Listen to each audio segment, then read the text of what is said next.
சப்கோ நமஸ்கார், அனைவருக்கும் வணக்கம். Hello எப்ரன், welcome to நாளே தினியம். வருகிற 2026 பிப்ரவரி மாதம் இந்தி தேர்வு நடக்க போது. அந்த தேர்வு ஃபுல்லாக எக்ஸ்பெக்டட் கொஸ்டின் ஃபுல்லாக நாங்கள் போட்டுட்டு வரோம். இது வரைக்கும் நீங்கள் புக்கில் ஃபுல்லாக நீங்கள் படிச்சிருக்கலாம், கைட்லையும் படிச்சிருக்கலாம். அது வந்து கியூஏ எக்ஸ்பெக்டட் கொஸ்டின். இது திரும்ப திரும்ப வந்து இது வரக்கூடிய கொஸ்டின் தான். இதை ஃபுல்லாக நீங்கள் இந்த இது வரைக்கும் நீங்கள் படிக்காமல் இருந்தாலும் இப்போ இருந்து படித்தாலும் ஈஸியாக நீங்கள் வந்து 90 மார்க் கண்டிப்பாக எடுத்துடலாம். இப்போ பேப்பர் 1ல் வந்து ஃபஸ்ட் ரவுண்ட் போட்டிருக்கோம். இன்றைக்கி வந்து செகண்ட் ரவுண்ட் பார்க்குறோம். கின்கி 5% के புத்தர் लिखिए. மற்றது வந்து 8 கொஸ்டின் கொடுப்பாங்க. இனி 5 மட்டும் எழுதணும். ஒன்றுக்கு வந்து 2 மார்க்ஸ். கிஸ்கி சங்கதி சே கீட்டு பத்தங்க ஜல் ஜாத்தேகை. யாருடைய நட்பினால், கிஸ்கி சங்கதின நட்பு நடத்தும், யாருடைய நட்பினால் பூச்சிகள் எரிந்து விடுகின்றன. தீபக்கிக்கு சங்கதி சே கீட்டு பதங்கு ஜல் ஜாத்தேகை. விளக்கினை தொடுவதால் பூச்சிகளும் அந்து பூச்சிகளும் எரிந்து போகின்றன. செகண்ட் ஒன், கமல் கியோன் நஷ்டகு ஜாத்தேகை. தாமரை ஏன் அழிக்கப்படுகிறது? கமல்லாம் வந்து தாமரை.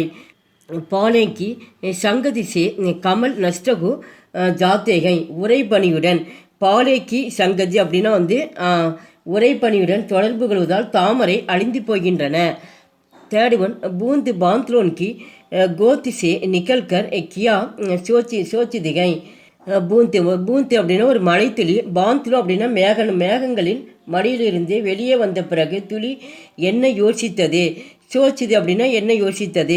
பூந்து பாத்லோன்கி கோத்து சே நிகழ்கர் யக்கு சோச்சிதேகா. இந்த கொஷினில் அப்படியே இதை பார்த்து இது வரைக்கும் 5 வரைக்கும் எழுதிட்டு கீ என்னவென்றால் வகு கஹாங் ஜாயேகி அவுர் வகு பச் பாயேகி யா மிட்டு ஜாயேகி. நான் இங்கே இருந்து எங்கே போகும். ககாங்கன்னா வந்து இங்கேருந்து வந்து மேகத்திலிருந்து வெளி வந்த பிறகு அது சொல்லுது நான் எங்கே வந்து போக போகிறேன். அவர் மற்றும் வகு பச்சு பாயேகி, நான் வந்து உயிர் வாழ்வேனா அல்லது பிழைப்பேனா என்று அது யோசித்து வந்தது. ஃபோர்த் ஒன், கவி பூந்திக்கு பாக்கியக்கா வர்ணன் கிசே ககத்தேகை. துளியின் தலைவிதியை கவிஞர் எவ்வாறு விவரிக்கிறார். பூந்து அப்புனி பாக்கிய பர் சிந்தனா ககத்தீகை. அந்த துளி அதன் விதியை நினைத்து கவலைப்படுகிறது. சிந்தனா அப்படின்னா அது கவலைப்படுகிறது. அது வந்து ஆவேசத்தோடு வெளி வந்துட்டு இப்போ வர வர என்ன பண்ணுது, அது கவலைப்படுது. புஷ்கா பாக்கிய அச்சாகை. அது நல்ல இடத்தை அடையுமா. அச்சா அப்படின்னா வந்து அந்த அது வந்து நல்ல இடத்தை அடையுமா அல்லது புறா அது கெட்ட இடத்தை அடையுமா என்று அச்சி ஜகக்கு பகுச்சியா புரி ஜகக் என்று அது யோசித்தது. ஏக்கு பூந்து கவிதாசா உத்தேசிய கியாக. ஒரு மலைத்துளியின் கவிதையில் உத்தேசிய அப்படின்னா அதனுடைய கருத்து என்ன. மனுஷியக்கு ஜிஜத்து சோடுக்கர் ஆகே படுனா சாகியே. யகிங் ஏக்கு பூந்து கவிதாக்கா உத்தேசியகை. மனுஷக்கோ ஜிஜத். ஒரு மனிதன் முதலில் வந்து தயக்கமில்லாமல் தயக்கமில்லாமல் ஒரு இடத்தை விட்டு ஒரு இடத்திற்கு நாம் செல்ல வேண்டும். யகி ஏக்கு பூந்து கவிதாசா உத்தேசிகை. இந்த கவிதையில் கூறப்படுகின்ற கருத்தாகும். தாரே ஆகாஷ்மே கைசா லடுக்கு ரகை. நட்சத்திரங்கள் வானத்தில் எவ்வாறு தொங்கிக் கொண்டிருந்தன. ஆகாஷ்மே தாரே பினா கிஷி ரஷிக்கு லடக்கு ரகேகை. ஆகாஷ்மே வானத்தில் தாரு நட்சத்திரங்கள் எந்த ஒரு ஆதரவும் இல்லாமல், எந்த ஒரு ரஷ்ய அப்படின்னா அந்த கயிறும் இல்லாமல் அது தொங்கிக் கொண்டிருந்தன. வன்மாலிக்கு கராமத்தி கியாகை. கடவுளின் அற்புதமான படைப்பை எழுதுக. என்னென்னவாக இருக்கிறது. கடவுளின் அற்புதமான படைப்பு என்னென்னவாக இருக்கிறது. பகவான் கி அத்புத் லீலா கே காரன் கஹி सूरज का धूप जलाता है. दो गगी पेड़ की छाया शुक पहुँचती है. பகவான் கி அத்புத் கடவுளுடைய அற்புத லீலா அப்படின்னா லீலைகளாக இருக்கின்ற காரணத்தால் ககி சூரஜ் எங்கோ சூரியன் வெப்பம் எரிகிறது. சூரஜ் கா தூபு ஜலாத்தா. எங்கேயோ சூரியனுடைய தூபுனா வந்து வெப்பம் அர்த்தம். சூரியனுடைய வெப்பம் எரிகிறது. தோ ககி பேடிக்கு சாயா சுக்கு பகுச்சாத்தி ஹை. எங்கோ மரத்தின் நிழல் ஆறுதலையும் அளிக்கிறது. 8th one இந்திரதனுஷ் மே கித்தனே ரங்கு திக்காயி படுத்தேகை. வானவில்லில் எத்தனை நிறங்கள் பார்க்கப்படுகின்றன?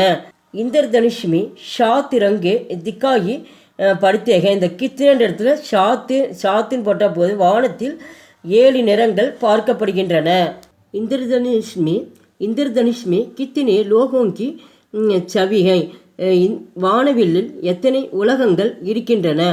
இந்திரதனுஷ் மே தீனோ லோகோங்கி சவிகை. இந்த கித்தன்ற இடத்துல தீனோ வானவில்லில் 3 உலகங்கள் இருக்கின்றன. 10th one ஹோனகார் பாலகு கியா கமாத்தகை. புத்திசாலி சிறுவர்கள் என்ன சம்பாதிக்கிறார்கள்? ஹோனகார் பாலக்கு அச்சா நாம் கமாத்தேகை. இந்த கியாண்ட இடத்துல அச்சா நாம்னு எழுதணும். புத்திசாலி சிறுவர்கள் நற்பெயரை சம்பாதிக்கின்றனர். ஹோனகார் பாலக்கு பாட் சீக்தே கைசே ஜாத்தேகை. புத்திசாலி சிறுவர்கள் பாடத்தில் என்ன கற்கின்றனர்? ஹோனகார் பாலக்கு சபேரே ஜல்தி உட்கர். புத்திசாலி சிறுவர்கள் அதிகாலையில் எழுந்து அப்புனா ஹாத்து முகு தோக்கர் பாட்டு தன்னுடைய கை முகங்களை கழுவி பாட்னா பாடத்தை சீக்கினே ஜாத்தேகை பாடத்தை கற்கின்றனர். 12th one ஹோனகார் பாலக்கு சோட்டே பச்சோங்கோ கியா சிக்காத்தேகை. புத்திசாலி சிறுவர்கள் தன்னுடைய இளைய குழந்தைகளுக்கு என்ன கற்பிக்கின்றார்கள்? ஹோனகார் பாலக்கு சோட்டே பச்சோங்கோ அச்சி பாத்தே. புத்திசாலி சிறுவர்கள் தன்னுடைய இளைய குழந்தைகளுக்கு நல்ல விஷயங்களையும் அச்சி பாத்தே நல்ல விஷயங்களையும் அச்சே சால் சலன் நல்ல நடத்தைகளையும் சிக்காத்தேகை கற்பிக்கின்றனர். 13th one கபீர் நே குரு அவுர் கோவிந்த் மே கிசே சேஷ்ட ககாமி அவுர் கியோன். குருவிற்கும் கோவிந்திற்கும் இடையில் யார் சிறந்தவர் என்று கபீர் கூறியுள்ளார். கபீர் நே குருக்கோ சேஷ்ட ககா. கபீர் குருவின் மூலமாகத்தான். கபீர் நே குருக்கோ சேஷ்ட ககா. கபீர் கூறுகிறார் குருவின் மூலமாகத்தான். கியோன்கி ஏனென்றால் பகவான் கா பரிச்சய ஹமே குரு சேகி மில்தாகை. குருவின் மூலமாகத்தான் நாம் கடவுளை தெரிந்து கொள்வதால் கபீர் குருவை சிறந்தவர் என்று அழைக்கிறார். எங்கள் வீடியோவுக்கு லைக் பண்ணுங்கள், ஷேர் பண்ணுங்கள். எங்கள் சேனலுக்கு முதல் முறையாக வந்தால் மறக்காமல் சப்ஸ்கிரைப் பண்ணுங்கள். நன்றி, தன்யவாத்.